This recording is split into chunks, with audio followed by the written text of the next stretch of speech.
The deceptive surrender. The once bustling metropolis of New Tokyo lay in ruins, its gleaming skyscrapers reduced to twisted metal and shattered glass. Smoke billowed from the wreckage, obscuring the blood-red sky, a grim reminder of the Krelax Empire's devastating invasion. For 3 relentless weeks, humanity had fought against the technologically superior alien force, but city after city fell to the invaders' overwhelming firepower. In the heart of the ravaged city, a group of bedraggled humans huddled together, their clothes tattered and dirty. They appeared to be a mix of civilians and defeated soldiers, their eyes downcast and shoulders slumped in apparent resignation. Among them stood a small figure, barely over 5 feet tall, with a slight build that seemed ill-suited for combat. The sound of heavy footsteps and whirring machinery grew louder as a Krelax patrol approached. The aliens towered over the humans, their exoskeleton armor gleaming with an otherworldly sheen. Each step left deep imprints in the ash-covered ground, a testament to their immense strength and weight. Leading the patrol was Sub-Commander Vexkar, his crimson eyes scanning the group of humans with a mixture of disdain and boredom. He had overseen countless surrenders in the past few days, and this one seemed no different. "You there," Vexkar growled, pointing a clawed finger at the small human. "Step forward." The diminutive figure complied, moving with a slight limp. Up close, Vexkar could see it was a female, her face smudged with dirt and grime. "Are you the leader of this group?" Vexkar demanded. The woman shook her head, her voice barely above a whisper. "No, sir. We're just survivors. We want to surrender." Vexkar's mandibles clicked in amusement. "Pitiful creatures. Very well, you will be processed and—" A loud boom interrupted him as a massive ship descended from the clouds. Its hull was adorned with intricate patterns that pulsed with energy, dwarfing even the largest human structures that remained standing. The ship's arrival sent shockwaves through the area, kicking up debris and causing the humans to cower. A beam of light shot down from the ship, materializing into the imposing form of Commander Zaxthor, leader of the Krelax invasion force. He stood nearly 9 feet tall, his exoskeleton a deep obsidian that seemed to absorb the light around him. 4 arms, each ending in razor-sharp claws, emerged from his torso, but most striking were his eyes. 6 iridescent orbs that constantly shifted color, analyzing everything in sight. "Sub-Commander." Zaxthor's voice boomed, causing even the other Krelax to flinch. "Report." Vexkar saluted, his entire body rigid with fear and respect. "Commander, we've secured another group of survivors. They're ready to surrender." Zaxthor's gaze swept over the humans, his eyes lingering on the small woman. "Is this all that remains of humanity's resistance? Pathetic." He strode forward, the ground trembling with each step. The humans instinctively backed away, all except for the small woman who stood her ground, eyes fixed on the ground. "You," Zaxthor addressed her, his voice dripping with contempt. "Look at me when your betters speak to you." Slowly, the woman raised her head, meeting Zaxthor's gaze. For a brief moment, the alien commander thought he saw a flicker of something in her eyes. Defiance, perhaps, but it was gone so quickly he dismissed it as a trick of the light. "I've come to personally accept Earth's capitulation," Zaxthor announced, his voice echoing across the ruins. "Your pathetic species fought bravely. I'll grant you that. But bravery means nothing in the face of superior evolution and technology." As if to emphasize his point, Zaxthor activated his personal shield, a shimmering field of energy enveloping his body. "Observe, humans. Your most powerful weapons couldn't penetrate this defense. You never stood a chance." The small woman spoke, her voice surprisingly steady. "We understand, Commander. We're ready to accept whatever terms you offer." Zaxthor laughed, a sound like grinding metal that sent shivers down the spines of all who heard it. "Terms. The only term is your complete and utter submission. The Krelax Empire doesn't negotiate with inferior species." As Zaxthor continued his monologue, detailing how Earth would be stripped of its resources and its people enslaved. Something peculiar was happening among the humans. To the casual observer, they appeared to be trembling in fear, their bodies shaking slightly.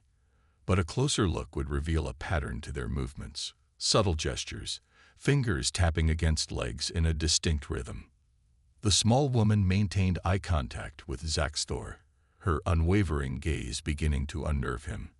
Though he'd never admit it, there was something about her composure that didn't fit with the defeated masses he'd encountered so far. "You seem unusually calm for someone facing the end of their civilization," Zaxthor noted, leaning down to scrutinize her more closely.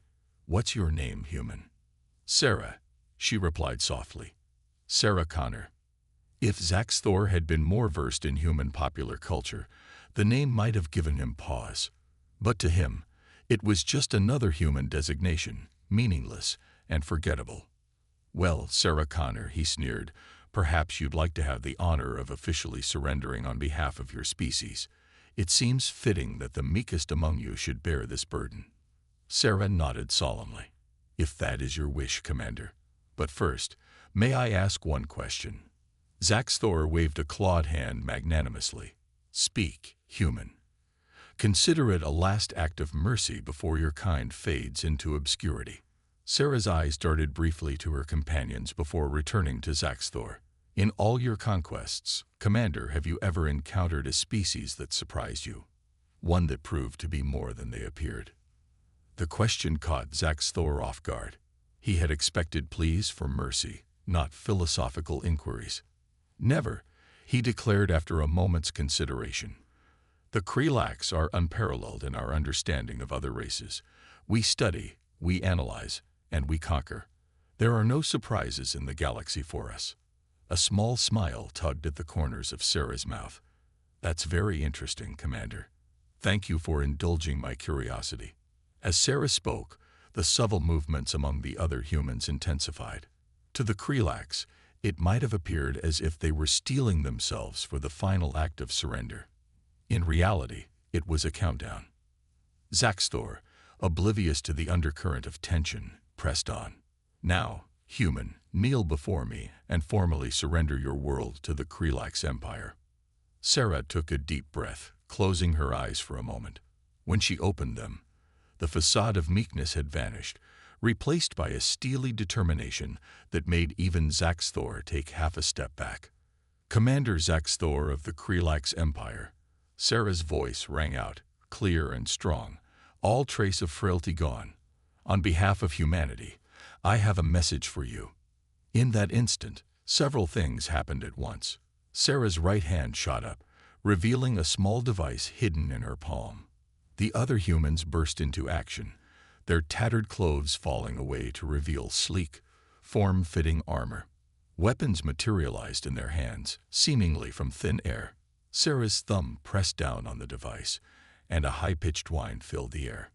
Zaxthor's personal shield flickered and died, along with every piece of Krelax technology in the vicinity. "Humanity," Sarah declared, her voice now unmistakably that of a seasoned commander, "does not surrender." Chaos erupted as the human soldiers engaged the suddenly vulnerable Krelax patrol. Zaxthor, for the first time in his life, felt a foreign emotion creeping up his spine. Fear. As the battle raged around them, Sarah, no longer the meek survivor, but a coiled spring of lethal efficiency, locked eyes with the alien commander. "You asked if we've ever surprised anyone, Zaxthor," she said, her lips curving into a predatory smile. "Allow us to enlighten you." And with that, the true nature of humanity's resistance was revealed, leaving Commander Zaxthor to realize that his greatest mistake was underestimating the very species he had come to conquer. The Viper's Den. The acrid smell of ozone and burning alien tech filled the air as Commander Zaxthor found himself in an unthinkable position, surrounded by humans who were very much not surrendering. His mighty exoskeleton, now nothing more than deadweight without its power source, creaked as he assumed a defensive stance. "What trickery is this?" he snarled, all four arms raised in a combative posture. His eyes, usually a kaleidoscope of shifting colors, had dulled to a muddy brown, a clear sign of his internal distress. Sarah, the small woman who had so thoroughly deceived him, stepped forward. Gone was the meek demeanor, replaced by the confident bearing of a battle-hardened warrior. No trickery, Commander. Just good old-fashioned human ingenuity. Around them, the rest of the surrendering humans had made quick work of the Krelax patrol. Sub-Commander Vexkar lay unconscious, his impressive armor now serving as nothing more than an elaborate cage. "You've made a grave mistake," Zaxthor growled, his voice a mix of fury and disbelief. "The full might of the Krelax Empire will descend upon you for this affront." Sarah's laugh was sharp and without humor. "Your empire's might isn't looking so impressive right now, is it?" She gestured to the disabled Krelax ship looming above them, now nothing more than a massive paperweight in the sky. "But please, continue threatening the people who just nullified your entire technological advantage." Zaxthor's mandibles clicked rapidly, a sign of agitation in his species. "Our numbers alone will crush you. This setback changes nothing." "Oh, but it changes everything," Sarah countered. She turned to one of her soldiers. "Major Chen, status report." A tall, lean man with sharp features stepped forward, his armor seamlessly shifting color to match the rubble around him. "Operation Trojan is in full effect, Commander. We're receiving reports from all major cities. The EMP strikes were successful. Krelax forces are in disarray worldwide." Zaxthor's eyes widened, the color shifting rapidly as he processed this information. "Impossible. Our systems are shielded against electromagnetic pulses." Sarah's smile was cold. "They were. Until we introduced a little chaos into your orderly world." She held up the small device she'd activated earlier. "Quantum destabilizer. Turns out, your fancy shielding doesn't do so well when the laws of physics decide to take a coffee break." For the first time in his long, storied career of conquest, Zaxthor felt a creeping sense of doubt. These humans were nothing like the primitive species he'd expected to find. Their tactics, their technology, it all spoke of a level of advancement that rivaled, perhaps even surpassed, that of the Krelax. What do you want?" Zaxthor asked, his bravado faltering. Sarah's expression hardened. "What we want, Commander, is for you to understand exactly who and what you're dealing with. Major Chen, if you would." Chen nodded and tapped a series of commands into his wrist computer. The air around them shimmered, and suddenly they were no longer standing in the ruins of New Tokyo. Instead, they found themselves in what appeared to be a vast underground complex, bustling with activity. Zaxthor stumbled, his equilibrium thrown off by the sudden change in surroundings. "What sorcery? Holographic teleportation." Sarah cut him off. "A little something we cooked up while you thought we were cowering in fear. Welcome to the Viper's Den, Commander. Earth's central command for our counter-invasion." The alien commander's jaw dropped as he took in the sight before him. Humans and aliens of various species worked side by side at advanced computer terminals. Three-dimensional star maps filled the air, showing the positions of fleets, both Krelax and others. In one corner, a group of beings that Zaxthor recognized as quantum architects, a race his own people had hunted to near extinction, were configuring devices similar to the ones Sarah had used. This is not possible," Zaxthor muttered, his worldview crumbling around him. Sarah began walking, gesturing for Zaxthor to follow. Flanked by armed guards, he had little choice but to comply. "You see, Commander, humanity has a rather unique trait among spacefaring civilizations. We're adaptable, yes, but more than that, we're paranoid." They passed by a series of labs where humans in white coats were reverse engineering Krelax technology. In one room, a scientist held up a glowing crystal, the power source for Krelax weapons, and cheered as it interfaced with a human-designed rifle. "For centuries, we've prepared for this day," Sarah continued. "Every piece of science fiction, every doomsday prepper, every conspiracy theorist, they all contributed to a culture of readiness. When we detected your approach 6 months ago, We were ready. Zaxthor's mind reeled. 6 months. But our cloaking technology is based on bending light around gravitational wells, Sarah finished for him. Ingenious, really. Unless, of course, someone had developed quantum-entangled sensors that don't rely on traditional space-time. She pointed to a cluster of strange, spindly devices that seemed to phase in and out of existence. They reached a massive circular room dominated by a holographic representation of Earth. Hundreds of red dots representing Krelax forces were blinking out one by one, replaced by blue human markers. A tall, distinguished-looking man with silver hair approached them.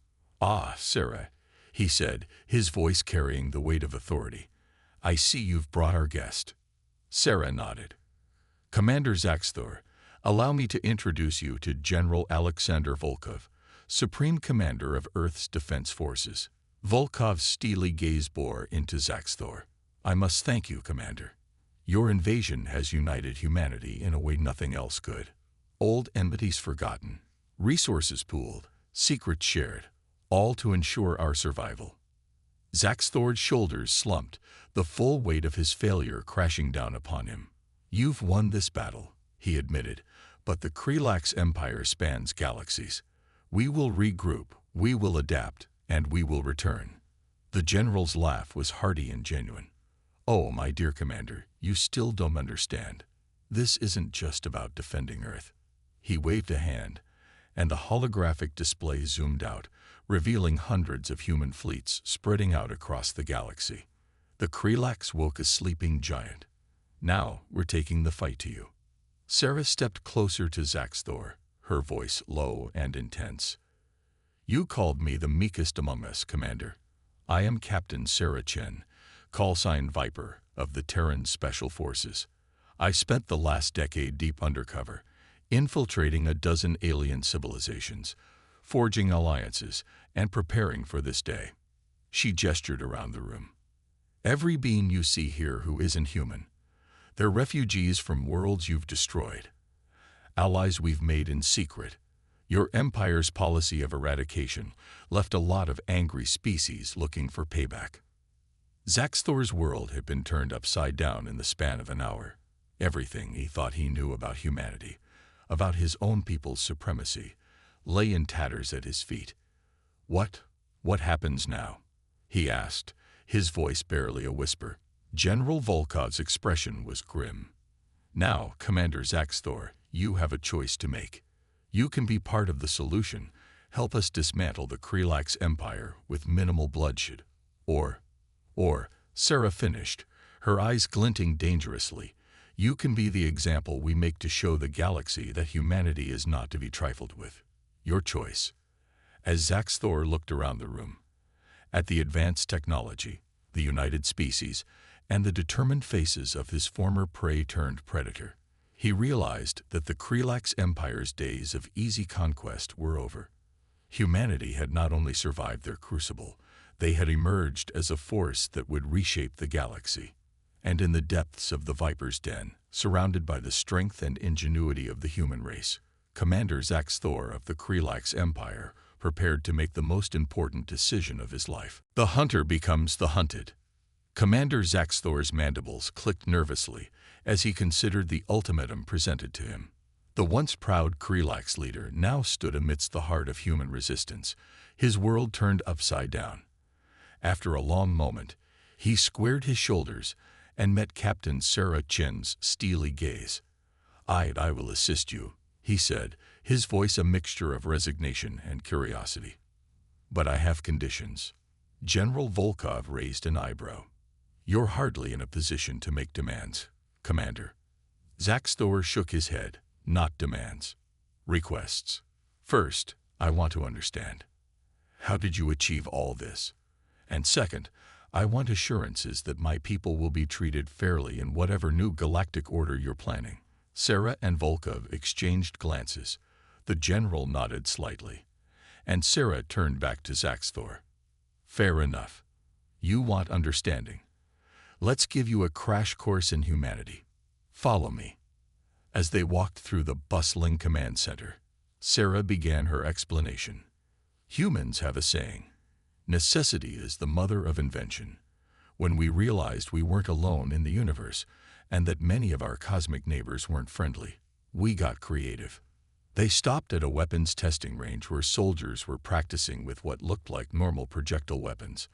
However, when fired, the bullets phased through solid targets before rematerializing and exploding.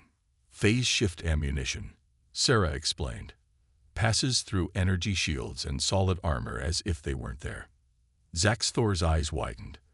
But the energy requirements for such technology would be enormous. Sarah finished for him.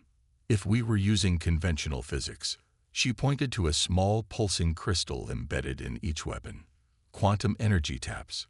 They draw power from parallel dimensions. Limitless energy, no heat signature. As they continued their tour, Zaxthor's amazement grew. He saw exoskeletons that enhanced human strength to rival that of a Krelax warrior.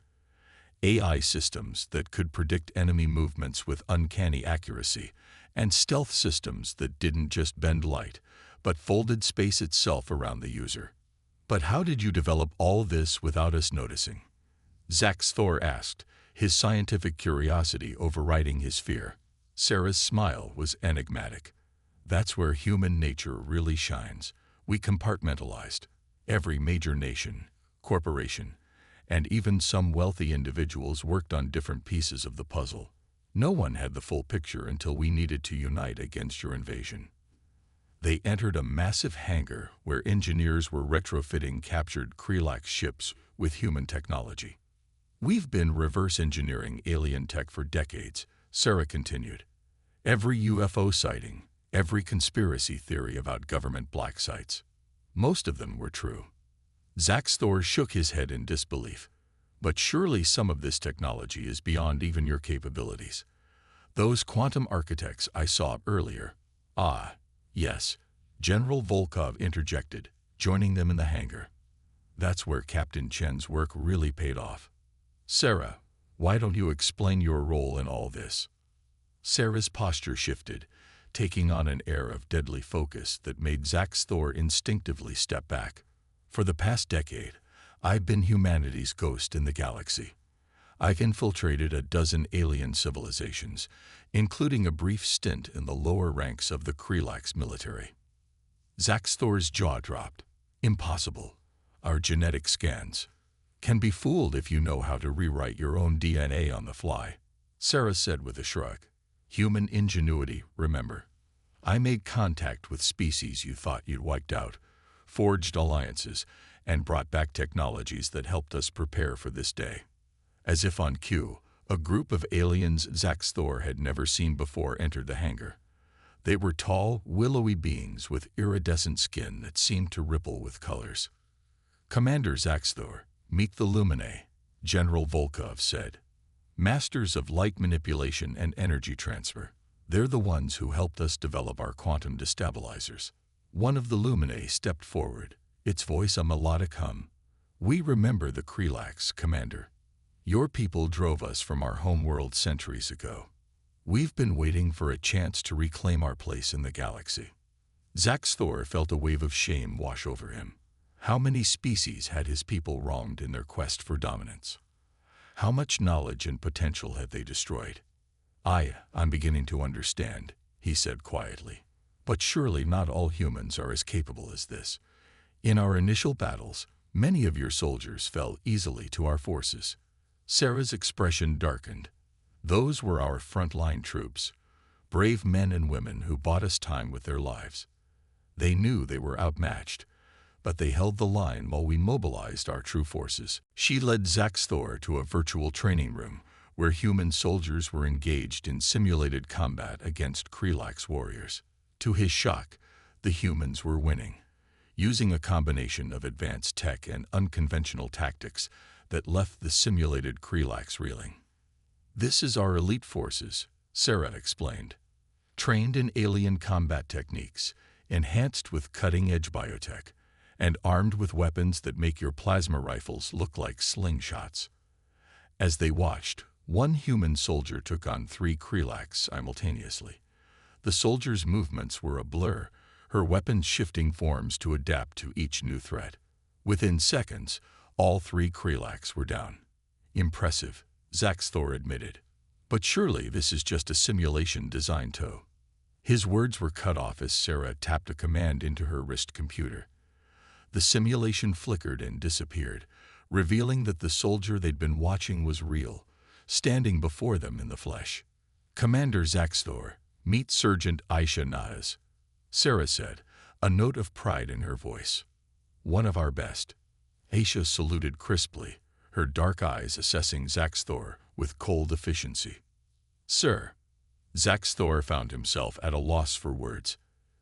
Everything he'd believed about human capabilities had been systematically dismantled over the past few hours. General Volkov stepped forward. Now, Commander, I believe it's time we discussed your role and what comes next. Your empire is already crumbling. Our forces, along with our alien allies, are pushing back Krelax fleets across the galaxy. But we'd prefer to end this with minimal further bloodshed.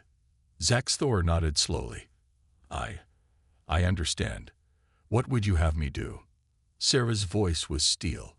You're going to help us dismantle the Krelax Empire from the inside out. You'll make broadcasts to your people, reveal the truth about humanity and your other victims. You'll help us locate and disable your weapon stockpiles, your shipyards, your seat of power. And if I refuse? Zaxthor asked, already knowing the answer. Then you'll watch from a cell as we do it anyway. Volkov said flatly, but it'll be messier, costlier in lives on both sides. Your choice, Commander. Zaxthor looked around the room, at the advanced human technology, at Sergeant Nahas's unwavering stance, at the Lumine representatives watching him with ancient eyes. He thought of his own people, of the path of destruction they'd carved through the galaxy, and of the reckoning that was now at hand.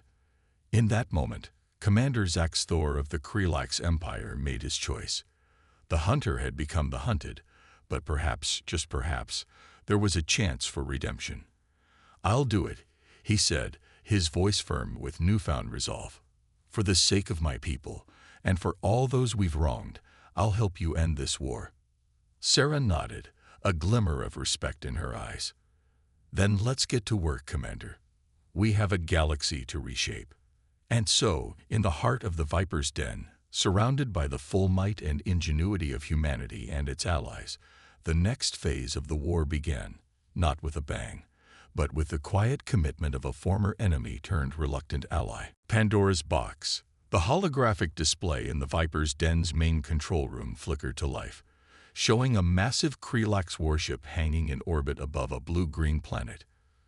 Commander Zaxthor, now clad in a specially designed exosuit that allowed him to interface with human technology, stood before the image, his mandibles clicking nervously.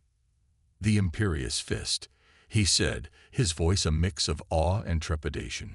Flagship of the Krelax Armada and mobile throne of Emperor Vexcorax himself. Captain Sarah Chen nodded, her eyes scanning the ship's schematics. And our next target. Zaxthor, you're up. The former Krelax commander took a deep breath, steadying himself. Over the past week, he had made several broadcasts to his people, revealing the truth about humanity's capabilities and the atrocities committed by the Empire. The response had been mixed. Confusion, disbelief, and in some quarters, outright rebellion against the imperial hierarchy. Now came the most crucial transmission of all. Zaxthor stepped onto a circular platform. Immediately, a swarm of nanobots enveloped him, projecting a perfect holographic representation of his old armor and regalia. To any Krelax watching, he would appear as the proud commander they once knew. Ready, he said, his voice firmer than he felt. Sarah nodded to a technician, and suddenly, Zaxthor's image was being broadcast to every Krelax ship and colony in the sector. My fellow Krelax, he began, his voice resonating with authority. I speak to you now not as a commander, but as a citizen of our empire who has seen the truth. The humans we sought to conquer are not the primitive species we believe them to be. They are our equals, perhaps even our superiors in many ways. He paused, letting his words sink in. But more than that, I have learned of the great injustices our empire has committed against countless species across the galaxy. We have not been conquerors. We have been destroyers, wiping out civilizations that could have been our allies, our friends. As Zaxthor continued his impassioned speech, the control room erupted into action. Sarah barked orders as teams of human and alien allies coordinated their efforts across the galaxy. "Quantum jump drives spooling up," reported Major Chen. "Strike teams are in position near all major Krelak strongholds." On screens around the room, images poured in from across the stars. Human ships, aided by vessels from a dozen allied species, engaged Krelak's forces. But these were not battles of brute force. Precision strikes disabled key systems, and boarding parties armed with phase-shift weapons materialized inside enemy ships. Back on the broadcast, Zaxthor reached the climax of his address. "And so, my brothers and sisters, I implore you, lay down your arms. The humans and their allies do not seek our destruction, but a new era of cooperation. I have seen their power, their ingenuity, and their capacity for both justice and mercy. The age of the Krelak's empire is over, but our species need not end with it." As the broadcast concluded, alarms blared across the control room. General Volkov rushed in, his face grim. "We've got a problem. Emperor Vexcorax is making a move." The main display shifted to show the Imperious Fist powering up its main weapon, a planet killer capable of reducing worlds to ash. "He's going to make an example," Sarah realized, her blood running cold. "Show the galaxy that the Krelaks are still to be feared." Zaxthor's eyes widened in horror. "The target is Lumine Prime, homeworld of the Lumine. He means to finish what we started centuries ago." The room fell silent for a beat, the weight of the moment pressing down on everyone present. Then, Sarah's voice cut through the tension like a laser. "Not on our watch. Initiate Operation Pandora." Suddenly, the control room transformed. Walls retracted, floors shifted, and new consoles rose from hidden compartments. What was once a command center became the bridge of a starship. "Welcome aboard the Terra Nova," General Volkov announced, taking his place in the captain's chair. "Humanity's first true interstellar warship." Zaxthor gaped at the transformation. "But how? When?" Sarah allowed herself a small smirk. "We've had this ship built into the Viper's den from the start. A last resort, a final surprise for anyone who thought they had us beaten." As the Terra Nova broke free from Earth's surface, its true form was revealed. A sleek, midnight black vessel that seemed to absorb light itself. Powered by a miniaturized quantum singularity and equipped with weapons reverse-engineered from a dozen alien races, it was the pinnacle of human ingenuity and desperation. "All hands, battle stations," Volkov commanded. "Prepare for quantum jump." The ship shuddered, reality itself seeming to warp around it. In the blink of an eye, they materialized near Lumine Prime, directly in the path of the Imperious Fist's planet-killer beam. "Told you we got creative," Sarah replied, strapping herself into the weapons console. "Now let's save a planet." The space around Lumine Prime erupted into chaos. The Imperious Fist, caught off guard by the Terra Nova's sudden appearance, fired its planet killer. But the beam splashed harmlessly against an energy shield of unimaginable power. "Lumine shield technology," Sarah explained, her fingers dancing across her console, "amplified by our quantum energy taps. Now, our turn." The Terra Nova's weapons came to life. Beams of coherent light, gravity wells, and exotic particles beyond Zaxthor's comprehension lashed out at the Krelak's flagship. Sections of the massive ship began to simply vanish, teleported into the void of space, or phased out of existence entirely. But the Imperious Fist was not defenseless. Return fire rocked the Terra Nova, alarms blaring as systems strained under the assault. "Hull breach on Deck 7. An officer called out. "Nanobots are sealing it, but we can't take much more of this." Volkov's voice was steel. "We don't need to. Major Chen, is the package ready?" Chen nodded grimly. Yes, sir. On your command. Volkov turned to Zaxthor. Commander, I'm sorry, but we need a Krelax biosignature to authorize this. Will you do the honors? Understanding dawned in Zaxthor's eyes. He stepped forward, placing his hand on a scanner.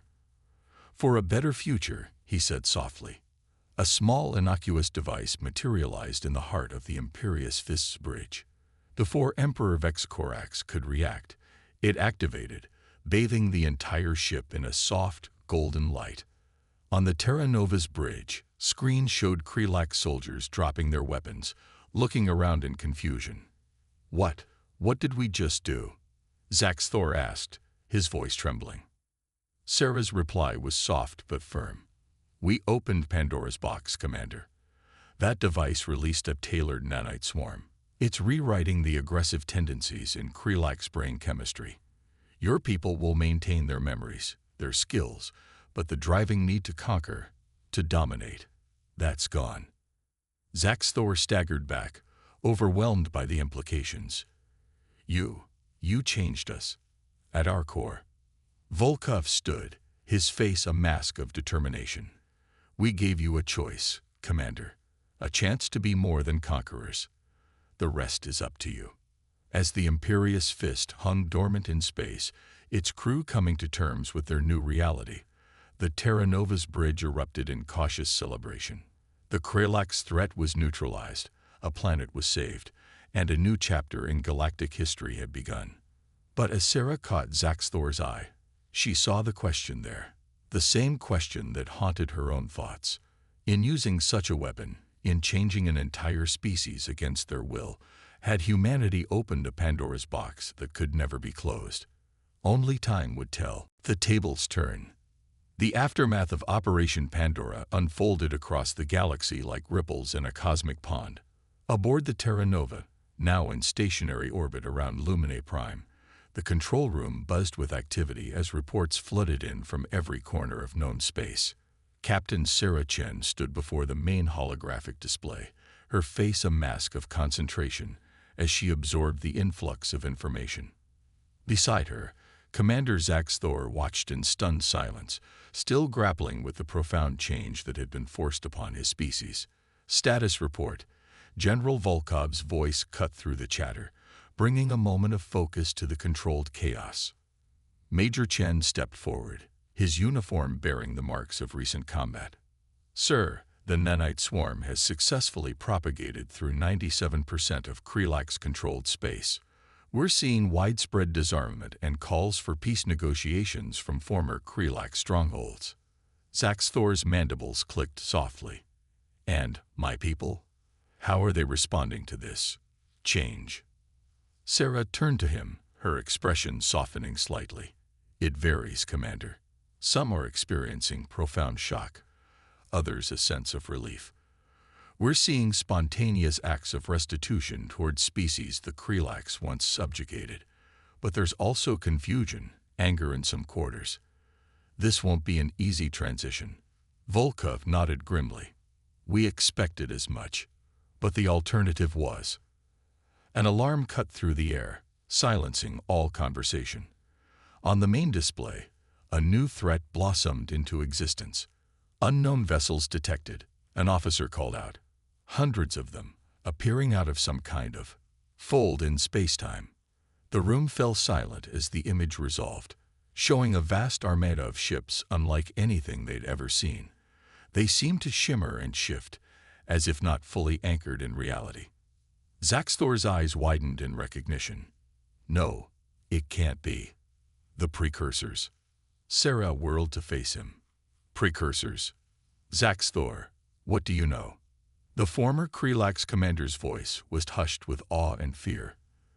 They were thought to be a myth. An ancient race that seeded the galaxy with life eons ago, then vanished. Some among my people believed they would return one day to judge their creations. As if in response to his words, a transmission cut through all communication channels, bypassing encryption as if it didn't exist. A figure materialized in the center of the control room. Tall, ethereal, with features that seemed to blend aspects of every known sentient species. Children of the galaxy, the being spoke, its voice resonating not just through the air, but seemingly through the minds of all present. We have watched and waited, seeing the fruits of our labors grow, evolve, and too often turn to conflict. We left to give you room to grow, but we can stand aside no longer. The being's gaze swept the room, settling on Sarah. You, who call yourselves humanity, you have upset the balance we sought to create. Your actions here, it gestured towards Zaxthor, while born of a desire for peace, have crossed a line. To forcibly change the nature of another sentient species, this we cannot allow to stand.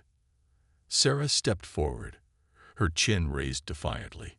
We did what we had to do to save countless lives, to end a war that would have devastated the galaxy. The precursor's expression was unreadable. Perhaps, but the responsibility was not yours to take. You have shown great promise, humanity, but also great arrogance. You tamper with forces beyond your understanding, wielding power without the wisdom to temper it. General Volkov joined Sarah, his voice firm. We've fought and bled to protect not just ourselves, but other species threatened by the Krelax.